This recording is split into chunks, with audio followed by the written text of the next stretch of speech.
I can never own it. I can never own it. You don't need to tell me in the comments. They love telling you in the comments, don't they? You can never own it. It will never be your house. You could all have a good laugh. I could get ripped off, eh? But if you want to rent my old house, there you go, mate. It's for rent. Hello, Swaddy Carp, Ricky and Isaan here. 37-degree day. It is hot season after all. Relief's on the way. As I told you all, moving into this barn, into this village. Came with a pool. Check out the pool, mate. You can't even see inside it. Oh jeez, like, if they're not going to clean it now, the hot season's here, I don't think it's getting cleaned. I think all maintenance for this moo barn is gone, unfortunately. They've obviously sold their houses and the developers just ducked off. What can you say? There's all these huge double-storey houses here as well. All vacant. I don't know if someone's brought them. There's no for sale signs, but all vacant. I'd say, yeah, the fact that the power's not even hooked up, so that's where the power meter would go. That probably means, yeah, no one's moving in anytime soon. But it's an interesting one, talking about home ownership. It seems to be one that gets foreigners fired up, so I'll discuss that a little later in the video. Just a quick update, because there was people concerned in the comments. My wife, Rung Tiwar, actually got a bit worse after the last video. Ended up taking her back to the hospital a couple more times. There yesterday, and yeah, she was doing a lot better yesterday, and then yeah, today she's doing a lot better. I mean, today she's back to normal completely, and then we're on the road tomorrow. I'm taking her to Loy to meet someone who's interested in buying insurance. So more vacant houses here. I reckon that house is vacant too. That house doesn't even have windows. So it's like half this moo barn's empty. It is Chaiyaphum though. These things, like, that would be expensive. I reckon that'd be 3-4 million baht, probably 4 million baht, easy. But yeah, we're heading to Loy tomorrow, which I love Loy. I've got a fair few Loy viewers here, and it is cooling down, 26 tomorrow. But the main thing is my wife's doing a lot better. But yeah, I'm not too happy about the pool, mate. That was like the reason I decided to come live here. As soon as she told me we've got a pool, yeah, take the house, take the house. So I thought I'd take little Lou for a little walk down near the village park. So when I spoke about the idea of building a house or buying a house here in Thailand, I wasn't talking about these mansions. This is a mansion compared to what I had in mind. I'm talking about a little shack, mate. I'm talking about something worth less than a car. Why wouldn't you for that price? But one thing I noticed through reading the YouTube comments is foreigners are very anti buying a house here, aren't they? We've got the little staircase to exit the moo barn into the little village pond here. Anyone tell me what this is? What the hell is this? There you go, Lou, you explore. I'll wander around a bit. Got a little tuk-tuk rickshaw thing there. What could this thing be? Is it a pump? Or an incinerator? Must be a pump if the moo barn floods, to get the water out of the little estate, protect it from flooding.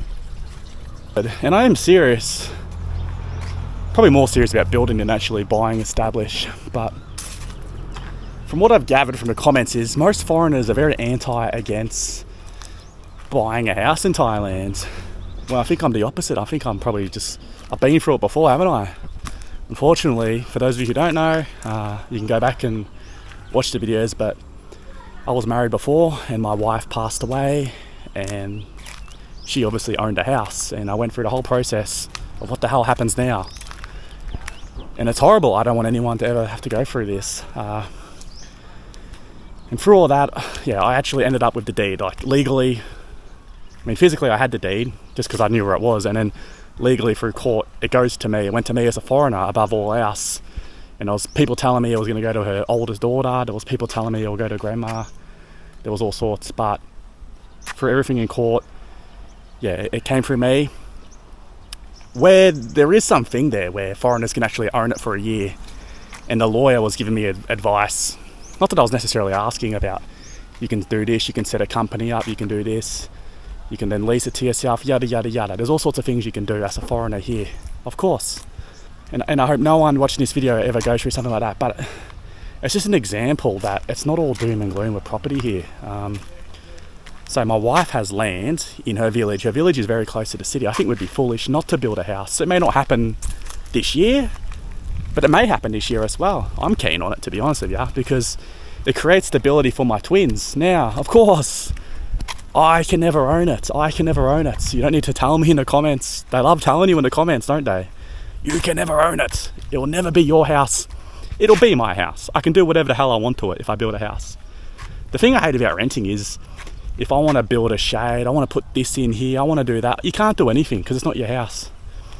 Building a cheap little house, and you just start off small. Like, people in the comments said, you know, maybe don't go light on the expenses, go all out. Well, if you're paying, if you want to give me $1 million baht, mate, we'll do that. But we don't have that sort of money. So by building something cheap, you can then add to it, improve it. And being through this before, you know, building a house in Isaan, well and truly before my YouTube days, have a better understanding and sort of get it. Like, just don't worry about all those extra things. Don't worry about concreting outside. Don't worry about building a wall. Just build the house first.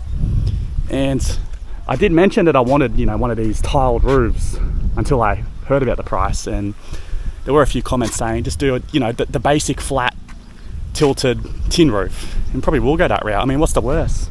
20 years time, could do one of those roofs, or just get another tin roof in 30 years time when it's crap, eh? But yeah, the general consensus I got from the comments was foreigners are very anti-owning a house. But we're talking the price of a car, mate. Like, I'm 30 now. Anything can happen in life. I'm the number one person to know that. It's not the end of the world if I'm 50 and I can no longer live there, is it? I think the number one thing for me is, if I didn't have the children, I probably wouldn't think this way, but the children, they need to live where they're going to go to school. I can't guarantee we're always going to live here if they went to school in this village, do they? Otherwise, they're not going to have any friends in the neighbourhood. You want them to play out. That's why you have children in Thailand. You want them to play outside and be part of the community, not live all the way over here and their school's all the way over there and they never get to see their schoolmates, do they? They'll drive you nuts if you couldn't let them play outside with their friends. I wouldn't be suggesting the idea if I didn't feel comfortable with my relationship. Me and my wife been together a good year, and it's only a year, yes, but just the things we've been through, man. You don't know the PTSD and the struggles and the issues with the twins that I've been through in that year, man. And she's been there and she's had my back. And there's a reason she sells insurance that I haven't told you guys. She quit her job, so she was working in finance Monday to Saturday, and she quit her job so she could be there to help me out more with the twins. And that's why she's selling insurance, because it's a remote job that she can do on the go, and she can work from home. And just the fact that I've gotten to know her family, and I mean, if I listen to foreigners as well going into the wedding, how I was going to get stung by a sin sod. Well, if you must know, that sin sod money, I thought I might see it in a couple of weeks' time. Her mum gave it to me the day I was still in my wedding suit. Her mum gave me back that money, mate, to go put back in the bank straight away. And just like, I've been here 4 years now, and there's nothing wrong, nothing bad with my late wife Id's family, but Rung Tiwa, my wife, her family, geez, they're amazing. And they're so amazing with the twins. And I don't think it's to be, you know, a guy like me joining a family with kids. I think that's not easy to find anywhere in the world, let alone Thailand. So yeah, you could be right. It could be amazing content for you, or you could all have a good laugh. I could get ripped off, but I don't think that's going to happen, just from when you know what I mean? Like, yeah. And what's the worst, mate? Like, I'm not looking at building a 10 million baht house. I'm not looking at building a house the price of a house in Australia. I'm looking at building a house that costs less than the car that I've got in the driveway, mate.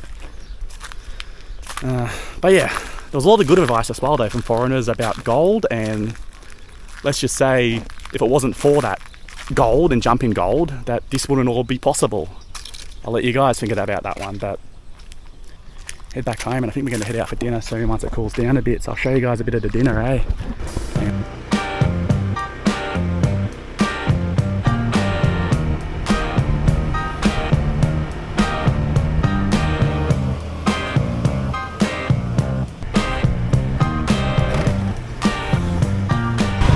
So this is the first market, but it's more of a fresh market, so we generally skip this one and go to the night bazaar. But it's a good little market here. Here's the old soy. Let's see if the house is still for rent. We've got one for rent here. And yeah. If you want to rent my old house, there you go, mate. It's for rent. And here is Chaiyaphum Night Bazar, the night market. Again, we probably come here 3 or 4 nights a week just for dinner. It's just such a variety and so many things here. You just fill up in the cup what you want, all the veggies and meat, and then they'll cook it up. So I'll get an omelette here at least once or twice a week. From Tiwa with the eagle eye, just spotted my favourite fruit at the moment, or maybe my second favourite fruit, the jackfruit. So we had that in a recent video. That's definitely got no seeds in it, and I'll munch on that after my dinner. See if we can find it, to see if they're here. There's a really cool new pizza shop here, and it's real pizza, not like the Thai pizzas they make that aren't any good. They've got a pizza oven and everything. So if they're here, and it's not too busy, I'll hopefully get a slice. And hopefully we can normalise wearing AFL Guernseys out in public, like NBA jerseys. I reckon this is from the 90s with the old AFL logo, but I'm not too sure. But see what Rung Tiwa gets, and if I can find this pizza shop. No good with the pizzas, mate. They were here the first time I saw them, and then last night they were on the other side. I put a photo up though. Proper pizzas. Pizza oven and all. Really good idea. And any foreigner, like they're Thais, but any foreigner can do it because it's apparently quite easy to get a work permit to cook pizzas. So it's an idea for people. Bit of sweet chili sauce. Sabun carb. Sabun carb. What you getting? Some skewers. And you put it in the sauce. Comes up alright, I think. I want like a tofu. Yeah. Tofu. Maybe fish or I don't Oh, know. it's a Not fish. sure. What are the other? Just hot dogs? Yeah. Yeah, she's got the whole variety of the market. I don't know why she's getting hot dogs, but she's happy. You get some cabbage leaves as well too. We seem to do alright.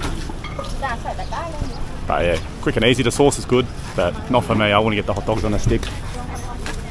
Well, I did forget, before we left home, she popped a few things in the air fryer. So yeah, but she's got some food at home also. I know I got the jackfruit, but I gotta get one thing. I try to get it all the time now, the mango sticky rice. Hopefully she's got some. I got some up top, but no.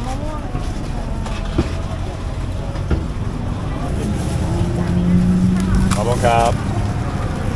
First shop in the market. That's my favourite shop.